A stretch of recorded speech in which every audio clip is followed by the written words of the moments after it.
Probably my staff. I'd say all the staff I've put in place have been helpful, have done the job really well, provided me with the support that I need. Obviously being a young manager, I need the experience and the help round about me, and having them and putting them in place I think has worked really well. My favourite game is hopefully still to come. I think there's been some great games, but I still think the best game is still to come. Probably on the dole, maybe looking after the kids. No, I don't know, I'd still be hopefully working within the academy and helping the club in any way that I could. I was enjoying my work there. Working with younger players is quite something I didn't think I'd enjoy, but it's a really fulfilling thing to see them improve. So probably working in and amongst the club in some capacity, hopefully.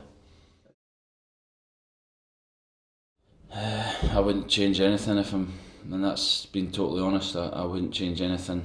I think the way we've progressed and the way we've came together has been good. It's obviously there's highs and lows along the way, but I really wouldn't change anything that we've done so far. Most satisfaction would probably be Gillingham. I think that was a big game in terms of the season, where they were in the league, where we were, the situation we found ourselves in. That was a big game, and the staff, we had to make a lot of decisions that day to get the result. So I'd say Gillingham. And the most disappointing? Most disappointing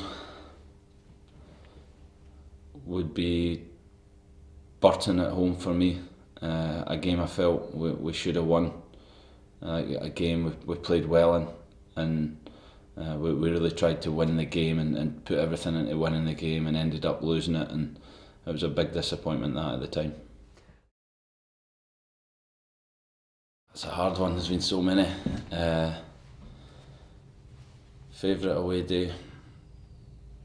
There's been loads. I think that the away fans have been incredible this season, and we need that backing at home as well. We need the home fans to come out and make the same noise that the away fans do, because away from home it feels, the atmosphere feels like a home game because of the noise that they generate. So we need that at home on Saturday as well. Do you not have a single one that stands out the most? I think Chesterfield was crazy to have been 2 down in every away game up to that point, and kind of staring down the barrel again of another away defeat, to come back the way we did. The pitch invasion, I know it's frowned upon, but it was incredible scenes, and I'm sure the away fans had a great day that day. I don't think there's one particular thing. I think it's a whole number of things. Every day is different. There's different challenges come every single day. There's no 2 days in my first year that have been the same. You get some strange questions from people, you get different challenges in terms of training, in terms of injuries, in terms of preparing. So every day is different, so every day is a big challenge to get it right.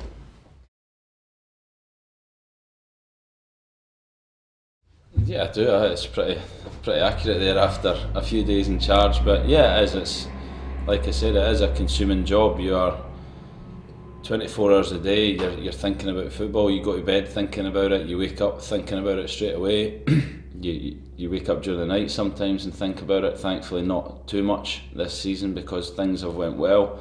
But it is on your mind all the time, and I'm constantly thinking of ways to make the team better, to make the club better, and it does kind of consume you. But like I said there, I love it. I love every minute of it, and when we get success, then it really makes it worthwhile that I can help the club get that success for the fans.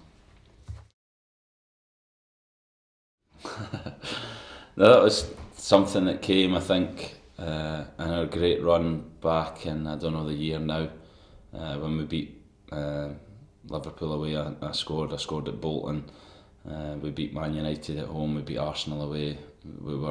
It's probably the most enjoyable time I had as a football player. We won a lot of big games, and the fans started singing that then, and it's always nice for people to sing songs about you, and it's kind of carried on, so it's nice. I don't know if I'm Superman, but it's nice to hear it. Do your children never ask you why they calling you Superman? They don't know that you are. They've not picked up on that one yet. No, I'm sure if they do, then it'll be a lot of questions about it, but they've not picked up on that yet. No, to be honest, I didn't. I said if you want to stay and be part of this. I remember I showed a video the day we got relegated. I showed a video to the whole group, the staff, everyone, and I said, you know, whilst it's a disappointment, this is the first day of the hard work to get back. And I said, if you want to be part of it, then show me and stick around and be part of it. If you don't, then I've no problems with anyone that kind of wants to leave. And everyone that left on their own accord. Nobody was pushed out the club, and people wanted to go elsewhere for different reasons, and I was fine with that, and I'm happy with the group of players we've got now, because they're fighting for the club. They're fighting to get that success back to the club, and I think everyone can see that.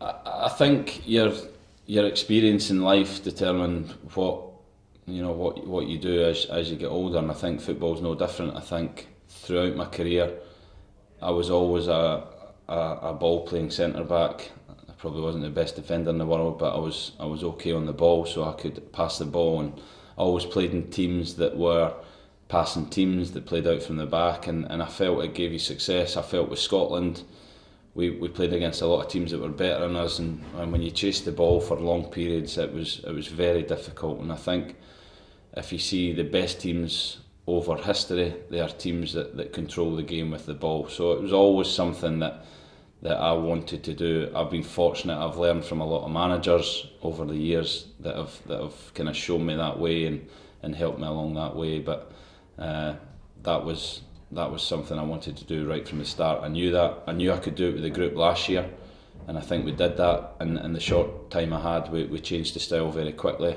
without getting the results. And then this year it was important to bring in players that first and foremost could play that way. Were technical players that could play that way, but were also hungry and had a character that could go on and win the games. Because I think everyone talks about styles, philosophies, whatever you want to call it. And I think the most important one is winning. You have to win football games, and if that's done by booting it forward, then I have respect for people that do that and play off second balls. But I believe the best way for this club is to pass the ball, and that will get us success. We just spoke about that recently, how he runs off at half time, he runs on, he runs everywhere, and he's been incredible. I think he was the first signing that we made last summer, and he's been incredible, because he came to the club and just straight away you could see his desire to play football, his energy in pre-season I think he's a few months younger than me, is incredible. And we're delighted to have him at this club, and I think if we got a treadmill in the changing room, he probably would run in it, but there's none there, so he can't. No, I don't think I would. I think you get what you get. I had a great career. I loved every minute of it, but the injuries at the end made it that I couldn't really enjoy football anymore. I couldn't do what I could once do, so I think at that point it's time, and I always wanted to get into this, and I was very fortunate that I got this job so quickly, because it's difficult to get into management. Anybody will tell you, and I was in the right place at the right time, so I wouldn't swap it. I'm enjoying what I'm doing, and hopefully I do it for a long time. James St Latic on Twitter, you were the best question, and you will receive a signed Wigan training top.